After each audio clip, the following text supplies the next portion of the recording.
avec le sourire, je la vis avec plein d'amour, plein de générosité, celle que le public m'apporte au quotidien. C'est ce qui m'a apporté aujourd'hui à Dakar pour jouer mon spectacle en entier.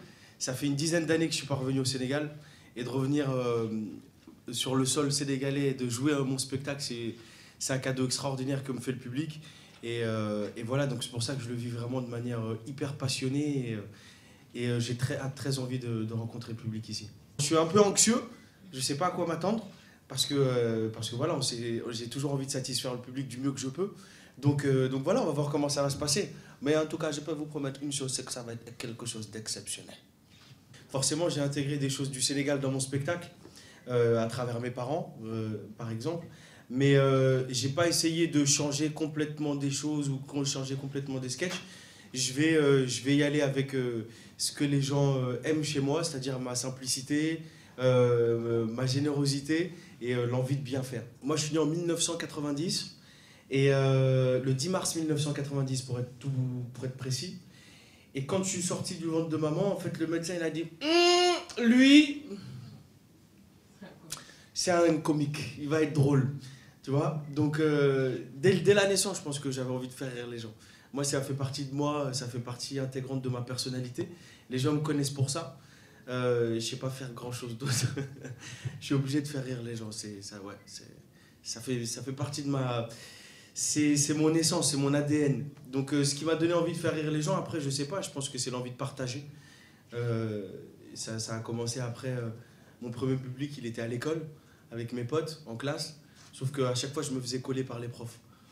Donc là, j'ai trouvé le moyen habile et subtil de pouvoir jouir de ma passion sans être collé. Vraiment, les gens qui me rencontrent sur scène, qui voient mes vidéos, qui regardent mes films, ils voient la même personne. Je suis quelqu'un de très authentique. J'aime pas ce que les gens voient quelque chose de moi. Et quand ils me rencontrent dans la rue ou quand ils vont voir mes vidéos, ils se disent « Ah, mais c'est pas la même personne. » Donc non, je suis pareil, c'est le même. La tournée africaine se termine à Dakar.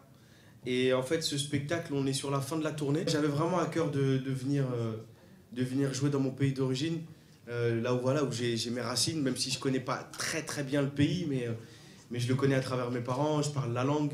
Donc j'avais besoin de ressentir l'accueil d'ici, la chaleur sénégalaise, la générosité sénégalaise. Tu vois, c'est comme le ataye. Il faut qu'on le monte comme ça, très haut, et la mousse après, elle est bien bonne. Mais pas le premier, parce que le premier, il est amer. Le deuxième, on appelle ça comment? Le léoul? J'interdis tous les sujets auxquels ma mère pourrait pas assister. C'est-à-dire que je pars du principe que je veux que ma mère vienne à tous mes spectacles et qu'elle ressorte et qu'elle soit fière de moi. Donc je la gênerai, je parle pas de sujet qui peut la gêner. Par contre, je m'interdis rien à partir du moment où c'est drôle. J'ai oublié de citer, c'est vrai, deux Africains qui m'ont énormément inspiré dans ma carrière d'humoriste. C'est mon père et ma mère. Ça, c'est vrai. Ça, c'est vrai que j'aurais dû le préciser. Non, parce que j'ai parlé avec ce que j'ai grandi. C'est vrai que moi, à la maison, je ne regardais pas, par exemple, la RTS, ou on le regardait de manière très occasionnelle. Donc, je n'ai pas eu l'occasion de grandir avec des humoristes sénégalais. C'est après que j'ai pu me faire une culture de l'humour sénégalais, comme Saner. Tu vois, c'est des gens qui, effectivement, sont très drôles. Quand je regarde sur YouTube, ça me fait mourir de rire. Mais c'est vrai que les premières personnes que j'ai vues qui m'ont fait rire à la télé, c'était Louis de Funès, c'était Raymond DeVos, c'était Jim Carrey dans ses films, c'était toutes ces personnes-là, et Eddie Murphy aussi, qui est une personne très drôle et très complète dans sa manière de jouer la comédie. Mais ouais, c'est vrai que les deux personnes africaines que j'aurais pu citer, c'était mon père et ma mère. Ouais. Mais comme je leur fais honneur dans le spectacle, j'avais pas besoin de le dire. Dans mon spectacle, je fais parler mon père, je fais parler ma mère. On verra aussi à la fin du spectacle, je fais parler mon grand-père. Il y a cette double culture qui est présente. On va retrouver forcément... C'est-à-dire que quand on vient voir mon spectacle, on sait que je suis d'origine africaine, que j'ai grandi, voilà, avec des parents qui sont venus en France, qui ont leur identité. Donc voilà, mais après, je sais pas de porter un étendard et de dire voilà, bon, je suis noir et tout, c'est marqué sur ma peau. Donc j'ai pas besoin de le crier sur les toits, les gens le savent. Sur Snapchat, on va montrer qu'on est au Sénégal. On va faire une belle vidéo à la fin du spectacle. Donc ça va donner envie aux gens de venir. Quand, par exemple, je suis sur TF1 avec Arthur et que je passe comme ça Lima Ouessou de Youssou N'Dour, c'est une manière aussi de promouvoir et de montrer que je suis fier de mon pays, le Sénégal. Parce que ça fait partie de... Comme je disais tout à l'heure, ça fait partie de mon identité, ça fait partie de mes racines. Moi, je suis très très fier d'avoir cette double culture. Malheureusement, voilà, j'ai pas eu la chance de revenir tous les ans au Sénégal et puis de me nourrir de ce pays. Moi, quand je suis arrivé cette nuit, j'ai ouvert grand les yeux, j'ai dit ah ouais, ça a changé. Et j'étais très content, ça a changé dans le bon sens. Tout est construit, c'est très très bien développé. Et la manière dont on parle du Sénégal en France, je trouve ça très respectable parce que tout le monde, dès qu'on met un pied au Sénégal, tu vois, on n'a presque pas envie de revenir, quoi. Donc, bon, là par contre, je vais rentrer parce que j'ai des trucs à faire, mais je vais revenir plus souvent, ça c'est clair. Ici, bien sûr qu'on va parler Wolof.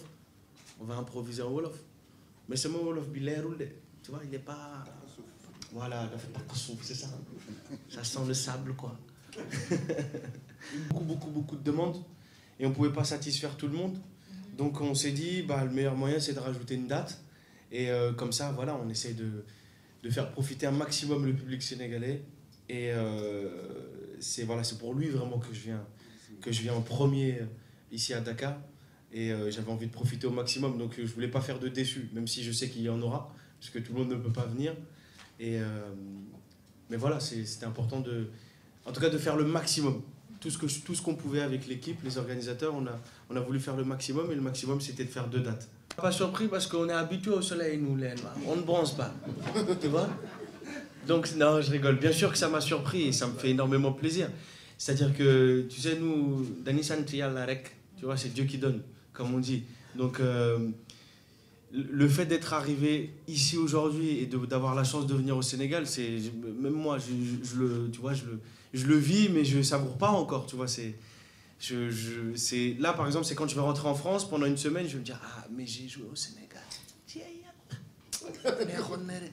Tu vois, c'est comme ça que ça va se passer. Mais quand j'ai commencé les vidéos, jamais je m'attendais à faire un film qui fasse 1 million d'entrées en France. Jamais je m'attendais à intégrer une série, comme tout à l'heure le précisait votre collègue. Jamais je m'attendais un jour venir jouer au Sénégal, vraiment. Et de voir la fierté de la famille ici, parce que moi j'ai toute ma famille ici au Sénégal. De voir la fierté de la famille qui sont là comme ça. Bon, quand les gens, hein, ok, nous devons comment? On a comment les invitations? Voilà, donc tout ça c'est vraiment un rêve de gosse. Le rêve de gosse, c'est de vivre de sa passion et de rencontrer un maximum mon public partout dans le monde. Donc non, je ne m'attendais pas à tout ça, mais en tout cas, c'est très bien. Mais je vais essayer de ne pas trop m'approcher du soleil pour ne pas me cramer. On va rester à bonne distance pour profiter de chaque instant, c'est important. C'est pas une manière pour moi de m'engager ou c'est comme tout à l'heure ce que je disais. Moi, je suis quelqu'un de très simple. Je fais les choses vraiment avec le cœur.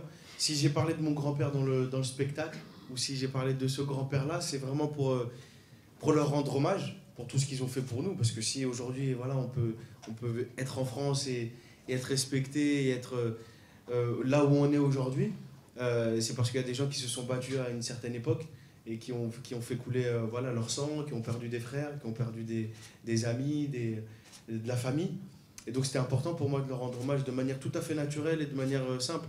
Et ceux qui ont vu le spectacle savent que dans le spectacle, le grand-père, il n'est pas aigri, il n'est pas énervé, il n'a pas de rancœur envers la France ou envers ce qui a pu se passer.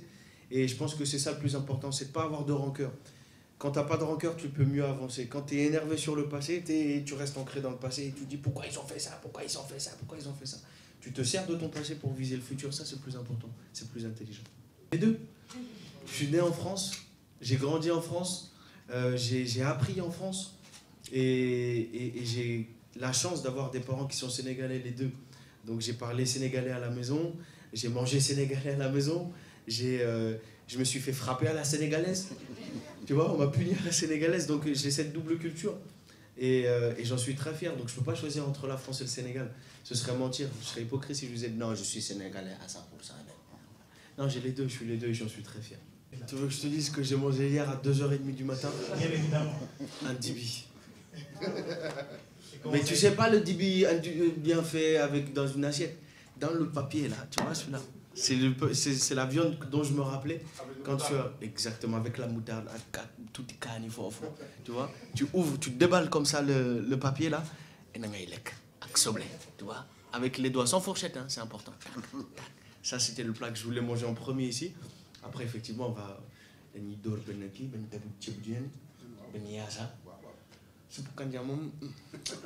ça c'est un peu plus compliqué. Ça c'était mon plat. Ça, c'était mon plat que je voulais pas quand j'étais petit. Ça, c'était la guerre. Mais sinon, non, moi, j'aime tout. J'espère que j'aurai fait 2-3 spectacles encore ici au Sénégal et qu'on tiendra des conférences de presse encore ici et que je parlerai avec vous. Et que, voilà, que j'aurai continué d'évoluer, que j'aurais fait même peut-être des choses avec des humoristes sénégalais, pourquoi pas. Mais dans 10 ans, je sais pas, j'essaye vraiment... C'est déjà très difficile de profiter du présent. Donc j'essaie de faire ça au maximum.